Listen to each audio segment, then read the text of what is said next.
4 சன்னதி சுவாமிகளும் மண்டபத்திலே உங்களுக்காக பதிவு செய்யப்பட்டு காட்டிக் கொண்டிருக்கிறார்கள். தயவுசெய்து அங்க கோயிலுக்குள்ள முன்னாடி இங்க பாருங்க, இங்கே எல்லாம் உங்களுக்கு டிவியில காட்டுறாங்க பாருங்க.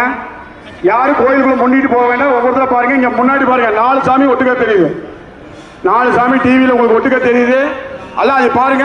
ஒவ்வொருத்தரும் லைன் வந்ததுக்கு அப்புறம் போங்க. இங்க முன்னாடி யாரும் முண்டி அடிக்க வேண்டாம். 4 சாமியும் மண்டபத்தில் உங்களுக்காக காட்சிப்படுத்தப்பட்டிருக்கிறது. பாருங்க, நேரடியா பார்த்துருக்கீங்க. யாரும் வந்து முண்டி அடிச்சுட்டு உள்ள போக வேண்டாம். விநாயகர், சுப்பிரமணியர், வைத்தீஸ்வரன், தையல் நாயகி ஆகிய 4 மூர்த்திகளும் உங்களுக்கு திரையிலே காண்பிக்கப்படுகிறார்கள். தயவுசெய்து யாரும் முண்டி அடிக்க வேண்டாம். நின்று வெறுமையை பாருங்க. 4 சாமி ஒட்டுக்கா பார்க்கிற தரிசனம் உங்களுக்கு கிடைக்குது. கோயில் கமிட்டியார் வந்து சிறப்பாக செஞ்சுக்கிறாங்க. தயவுசெய்து அது எல்லாரும் நெருக்காம போகுங்க. எல்லா சாமியும் ஒட்டுக்கா நடக்குது, பூஜை நடக்குது. அதை அப்படியே பாருங்க. லைன்ல நிக்கிறீங்க, அப்படியே பார்த்துக்குங்க. யாரும் முண்டி அடிக்காதீங்க தயவுசெய்து. ஒவ்வொருத்தராக போக முடியும், ஒவ்வொருத்தராக பார்க்க முடியும். எல்லாரும் முழு ஒத்துழைப்பு தருமாறு கேட்டுக்கொள்கின்றோம் திருவிழா சார்பில்.